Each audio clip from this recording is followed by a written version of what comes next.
Fresh off Prime Minister Justin Trudeau's return from meeting with President-elect Donald Trump, all eyes are on what happens next regarding Donald Trump's threat of tariffs. The U.S. is Canada's largest trading partner, a significant market for many Canadian exporters for everything from oil and gas to food that is grown in Canada. A 25% tariff, as threatened by the former president, represents a potentially massive change in the trading relationship between what have otherwise been two steadfast partners. Joining us now to discuss the potential impact of the tariffs is Brendan Caldwell, director at Caldwell Securities Limited. Brendan, as always, thank you for joining me today. My pleasure, Theresa. This whole debate could actually end up being a fabulous thing for Canada. I'm going to start with that controversial take and then let you fire away with your questions. All right, let's get into it. So how will Mr. Trump's trade tariffs affect the economy with an already struggling Canadian dollar? Well, there's the tariffs and there's the threat of the tariffs. Those are two different things.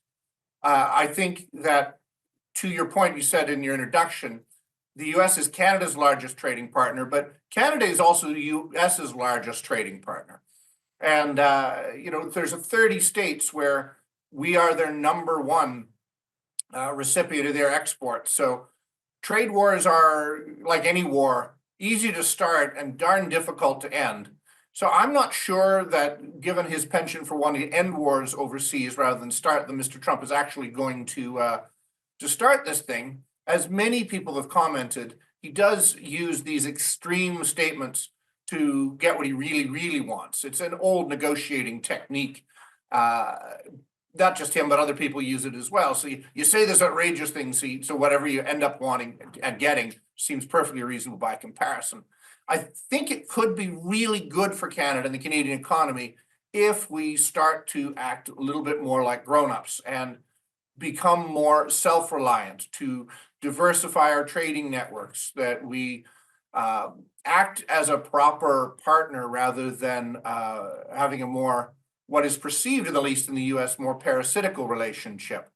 So I think there's a lot of good that can come out of this discussion. But yeah, 25% tariffs, if that really happens, that's not going to be good for anybody. And how do you think Canada should respond to these threats? Oh, well, I think a few things. One, I think we should be open to negotiating and knowing what we really, really want to get. I mean, Mr. Trump, whatever he says, I think has a clear idea of what he would like.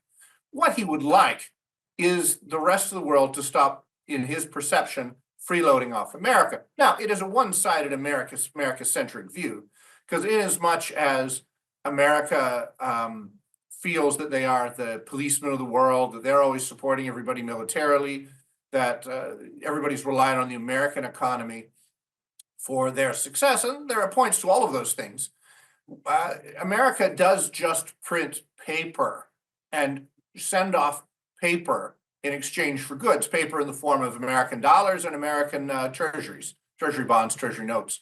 So there is a sense in which this globalization thing has been beneficial for our parties, but particularly for America, in that they've got lots of goods and services and just given paper in exchange. So I think it's a more complicated issue than maybe it first appears.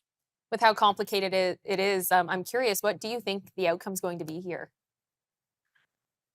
Well, as I'm alluding to, I think my hoped-for outcome is that Canada takes a greater responsibility for itself, in that we are way behind on military, for example, where we are dependent on the United States for the protection of the northern part of the continent, but also to do anything overseas on behalf of our allies or in regions of distress. We have limited capability, despite having one of the G7 great economies in the world, limited ability to actually respond. I was over in Holland for the 80th anniversary of the liberation there just a few weeks ago, and seeing from military perspective what the Dutch are capable of in terms of equipment, material that we simply don't have. It's interesting, but also in terms of pipelines to blue water for our energy, which is still our number one export. We are the only normal petrocurrency in this world. So I think it's worth